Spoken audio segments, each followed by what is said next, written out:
నిన్నటి current affairs లోని చివరి ప్రశ్నకు సమాధానం. ఆక్సియం మిషన్ 4 పైలట్ గా ఎవరు నియమితులయ్యారు? ఆక్సియం మిషన్ 4 కు పైలట్ గా Indian air force officer, ISRO వ్యోమగామి శుభాంశు శుక్లా నియమితులయ్యారు. AX-4 అంతర్జాతీయ అంతరిక్ష కేంద్రంకు ఇది 4వ ప్రైవేట్ వ్యోమగామి మిషన్. ఈ మిషన్ ను నాసా సహకారంతో ఆక్సియం స్పేస్ నిర్వహిస్తోంది. నాసాకు చెందిన కెనడీ స్పేస్ సెంటర్ నుండి SpaceX dragon spacecraft లో ఈ మిషన్ ను ప్రయోగిస్తారు. ఇక మొదటిది, ఇండియా ఎనర్జీ వీక్ 2025 ను ప్రారంభించిన ప్రధాని మోదీ. ఇండియా ఎనర్జీ వీక్ 2025 ను ప్రధాని నరేంద్ర మోదీ ఫ్రాన్స్ నుంచి వర్చువల్ గా ప్రారంభించారు. ఢిల్లీలోని ద్వారకా యశోభూమి కన్వెన్షన్ సెంటర్ లో ఫిబ్రవరి 11 నుంచి 14 తేదీ వరకు ఈ కాన్ఫరెన్స్ జరగనుంది. ఈఎన్పి టెక్నాలజీ రంగంలో ఏం చేయొచ్చో కంపెనీలు, ప్రభుత్వాల ప్రతినిధులు చర్చించేందుకు ఇండియా ఎనర్జీ వీక్ కాన్ఫరెన్స్ మంచి వేదికగా నిలిచింది. ఇక రెండవది, 39వ నేషనల్ గేమ్స్ కు వేదిక కానున్న మేఘాలయ. 39వ నేషనల్ గేమ్స్ 2027ను మేఘాలయలో నిర్వహించనున్నట్లు ది ఇండియన్ ఒలింపిక్ అసోసియేషన్ అధికారికంగా ప్రకటించింది.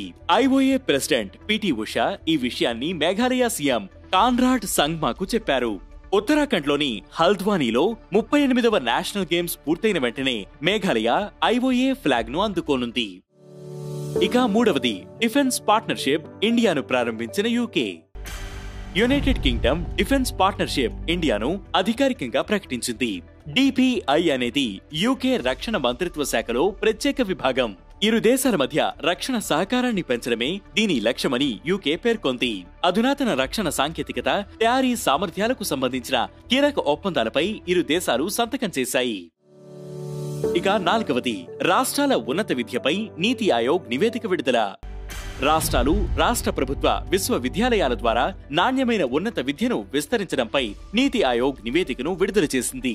2021-22లో ఉన్నత విద్యా సంస్థల్లో విద్యార్థుల నమోదుతో తమిళనాడు, హిమాచల్ ప్రదేశ్, ఉత్తరాఖండ్, కేరళ ఉత్తమ ప్రదర్శన కనబరిచినట్లు నివేదిక వెల్లడించింది.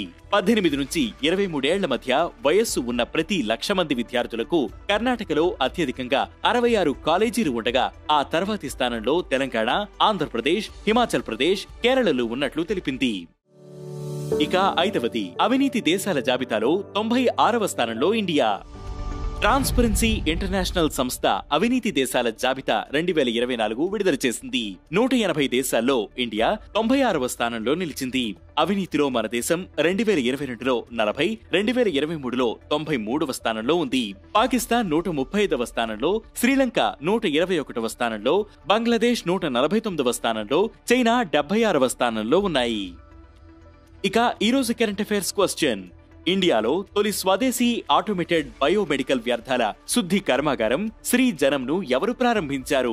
ఈ ప్రశ్నకు సమాధానం మీరే కామెంట్ చేయండి.